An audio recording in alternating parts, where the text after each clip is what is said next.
Bueno, después de un año estoy otra vez en YouTube.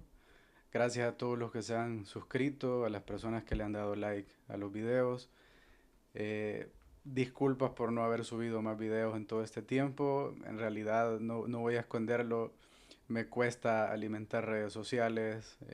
Es una actividad que estoy tratando de integrar en mi rutina, pero es un desafío para mí. Quería aprovechar de subir un nuevo video acá en YouTube. Aprovechando que está ahorita pues de moda platicar sobre esta película Intensamente 2, la fui a ver hace un par de semanas y mi intención no es hacer spoiler de la historia, la verdad es que ni siquiera tengo detalles específicos sobre cómo va la historia, estaba más clavado intentando descifrar los personajes, cómo estaban estructurados, cómo se estaban definiendo el tema de las emociones y quiero centrarme más en eso, un análisis de los personajes, de cómo se propone el tema de la preadolescencia, cómo se propone este personaje particular que es ansiedad, que es como quien llega a irrumpir todo el tema en la vida de Riley. Y bueno, quizás de las primeras cosas que quiero rescatar o que quiero señalar sobre esta película es que el concepto de ansiedad que están proponiendo, en realidad la ansiedad no es una emoción. Eh, Técnicamente hablando, la ansiedad no es una emoción, la ansiedad es una sensación. La ansiedad es una sensación que aparece cuando nosotros estamos experimentando una emoción, no le ponemos atención, nos estamos distrayendo de esa emoción, queremos ignorarla, no la queremos sentir y lo que hace nuestro cuerpo, lo que hace nuestro sistema autónomo es incrementar la sensación para que podamos percibirla, para que pueda ser percibida. Eh, Ese incremento de la sensación y ese intento por no sentirlo, eso es la ansiedad. Entonces, básicamente la ansiedad es una lucha para por no sentir, es un resultado, una consecuencia de una lucha por no sentir las emociones. Entonces, no es tanto que la ansiedad pueda ser una emoción o como lo quieren representar en la película, que es distinto, por ejemplo, al personaje de miedo, sí es una emoción, el personaje de asco, sí es una emoción. Integran muy bien al personaje de vergüenza, por ejemplo, que es una emoción muy propia de esa etapa preadolescente y adolescente. Está muy bien representado, ese como no querer ser visto y el personaje se esconde en su sudadera, en su suéter. Me pareció perfectamente definido. Igual la envidia no es una emoción, eso tiene otro contexto, es otra definición, hay unas creencias ahí de por medio, pero me voy a centrar un poco más en esta parte de ansiedad porque es el personaje que irrumpe, protagónico, es la contraparte de alegría. Y yo, de hecho, hice unas anotaciones cuando lo estaba viendo en el cine de qué realmente, qué resume el personaje de ansiedad, más allá de ser una sensación, como les decía, de hostilidad interior, de frustración y de lucha interna con los estados emocionales. Yo creo que los asesores de la película intentaron resumir varias cosas en este personaje de ansiedad. Por ejemplo, yo ponía que es ansiedad un poco representa el nerviosismo, representa también una mezcla de estrés, que el estrés sí es una emoción, pero bueno, lo mezclaron ahí porque no hay un personaje que se llame estrés. Probablemente ese personaje aparezca cuando haga intensamente 3 de la vida adulta. Parece también ansiedad más una desregulación emocional, parece una protección irracional porque ansiedad está intentando proteger a Riley de situaciones, pero lo hace de una forma irracional. Representa más estrategias de defensa fallidas. Anoté también que se representa más la obsesión o la compulsión que podemos empezar a desarrollar en esa etapa de la vida. La necesidad de control, esto es muy clave.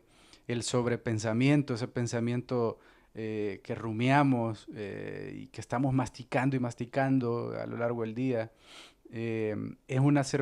Ansiedad es una servidora del rendimiento compulsivo, esto es muy importante también. Y, ¿qué otra cosa noté? Bueno, lucha por la aceptación y el reconocimiento, que esto, la aceptación y el reconocimiento son particularmente las situaciones cruciales de esa etapa adolescente. Por eso aparece la vergüenza también en esta etapa, porque estamos luchando por ser aceptados, por encontrar nuestra identidad a través de si somos reconocidos y si somos aceptados y si nos sentimos que pertenecemos. Entonces, por eso también incluyen la envidia, aunque como les digo, la envidia no es una emoción en sí, es más una interpretación de estados emocionales. Hay enojo, por ejemplo, de por medio en la envidia.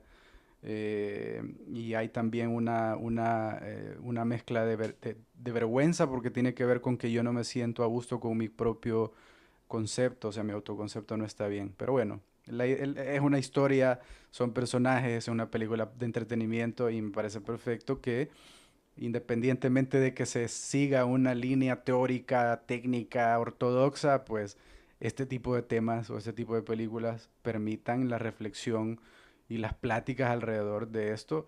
Y porque yo personalmente lo vi con mis dos hijos que son preadolescentes, o sea, fue fantástico tener la oportunidad de ver una película diseñada justo para la etapa en la que ellos están.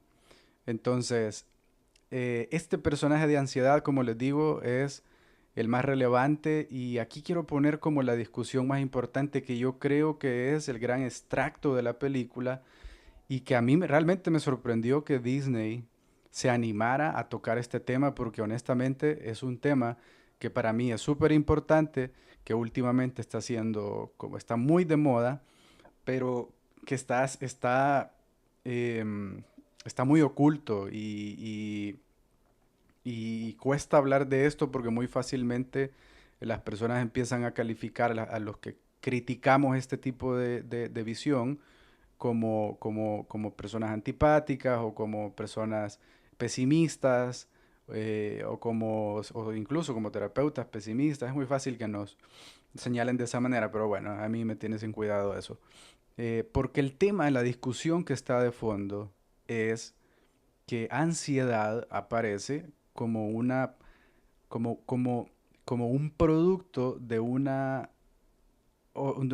alegría en Riley como personaje, alegría que representa la emoción, una alegría que solo quiere ver las cosas buenas, lindas y bonitas de su vida.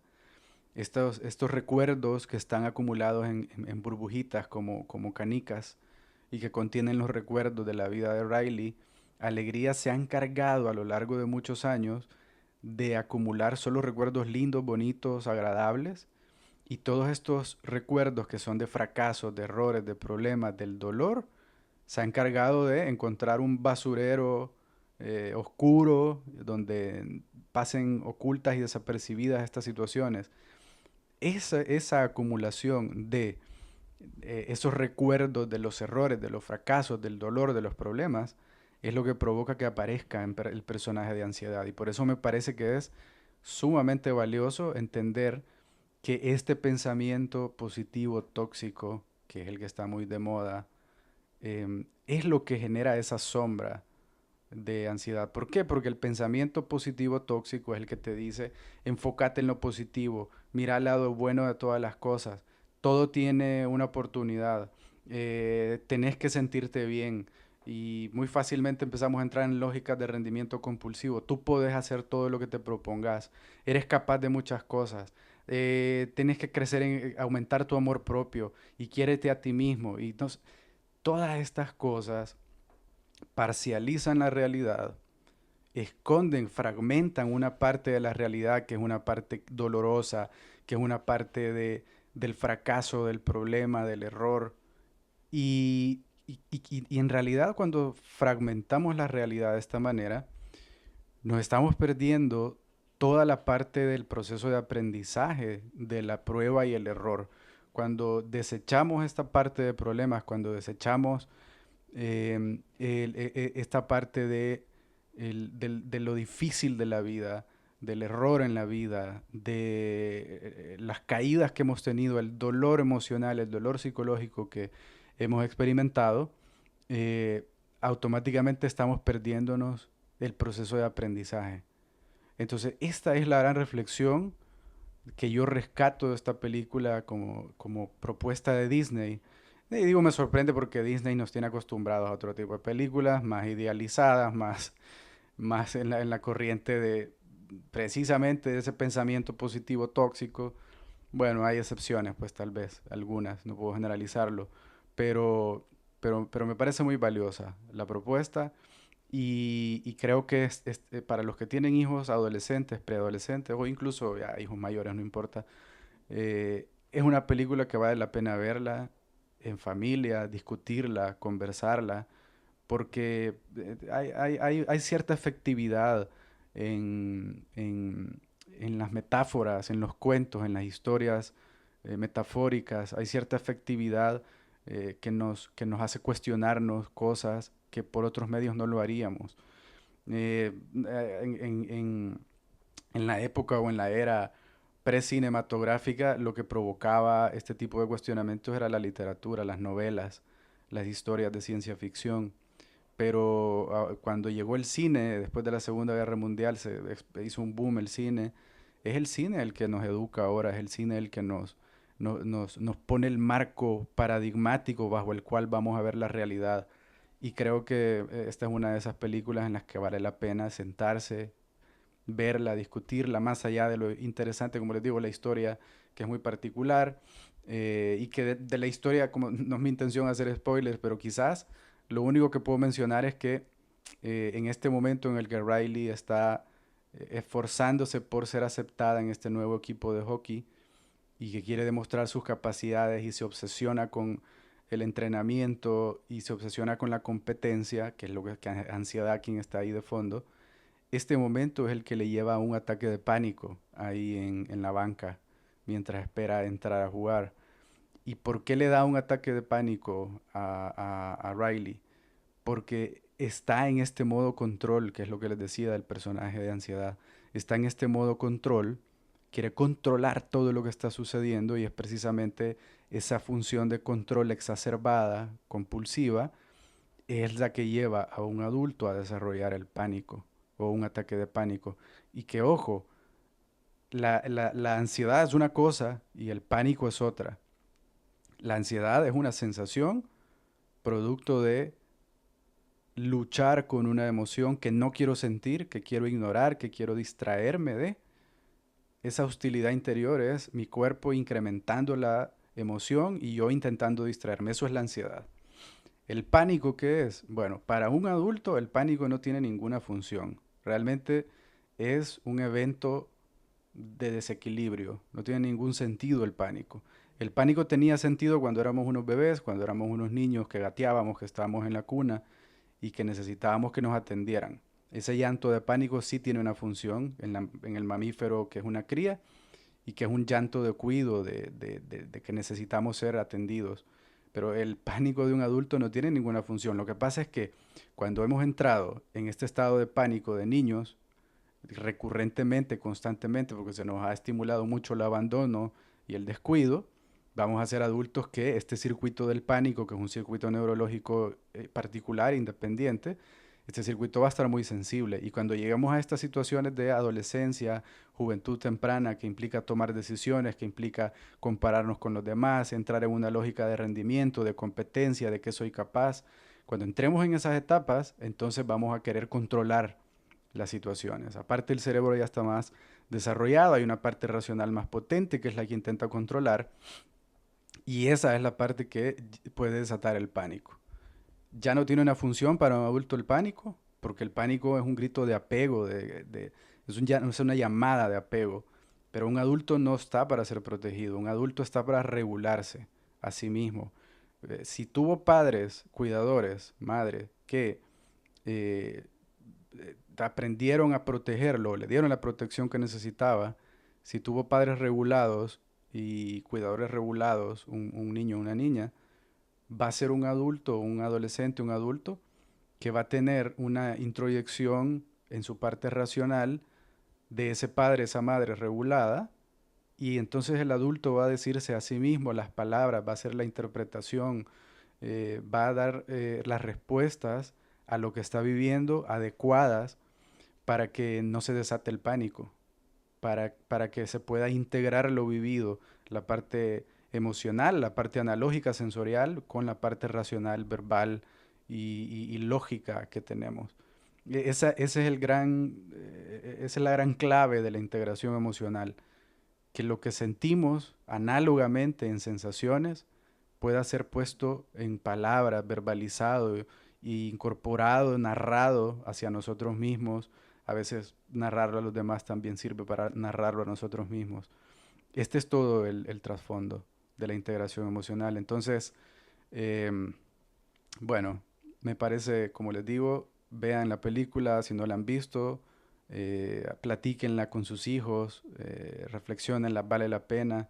Tenía muchísimo tiempo de no ver una película para niños que tuviera un trasfondo tan educativo y tan polémico también, por lo que les digo, porque este pensamiento positivo tóxico está muy de moda, está muy mal interpretado, está muy difundido y hay mucha gente que se está haciendo daño realmente con este tipo de visiones que parcializan la realidad, la fragmentan y nos privan de tener la capacidad de ver una parte de nosotros que solamente debe aceptar que no es cierto que seamos capaces de todo y no pasa nada.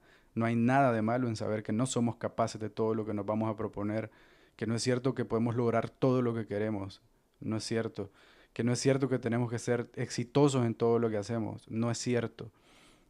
El éxito reside en saber quién soy yo, cuáles son mis capacidades, aceptarlas y en función de eso, probablemente dar todo lo que tengo de mí en lo que hago y disfrutarlo y sentirme satisfecho, pero no en referencia a los demás, no en referencia a un estándar con el que me tengo que mover. Entonces, yo abogo más por una psicología real. Si nos llaman algunos, pues pesimistas, no importa, si nos ven como pesimistas, pero yo creo que la realidad tiene ambos lados. Y no es blanca y negra la realidad, en realidad hay grises también, hay grises en medio, pero es necesario que los veamos, es necesario que los reconozcamos y que los integremos, porque el dolor nos forja, el dolor nos hace, nos construye, nos da capacidad de resistir y capacidad de levantarnos y capacidad de tomar decisiones y hacer cambios. Si no fuese por el dolor, no ampliaríamos nuestra tolerancia a la frustración, por ejemplo. Así que bueno, podría pasar hablando mucho más tiempo, no es la idea. Prefiero que el video sea un poco más sintético. Voy a intentar estar más frecuentemente acá en YouTube. Gracias a los que se siguen suscribiendo. Dejen sus preguntas, sus comentarios en el video. Tengo pendiente responder también preguntas de los estilos de apego. Voy a trabajar en eso y les prometo subir pronto más videos. Así que gracias y cuídense.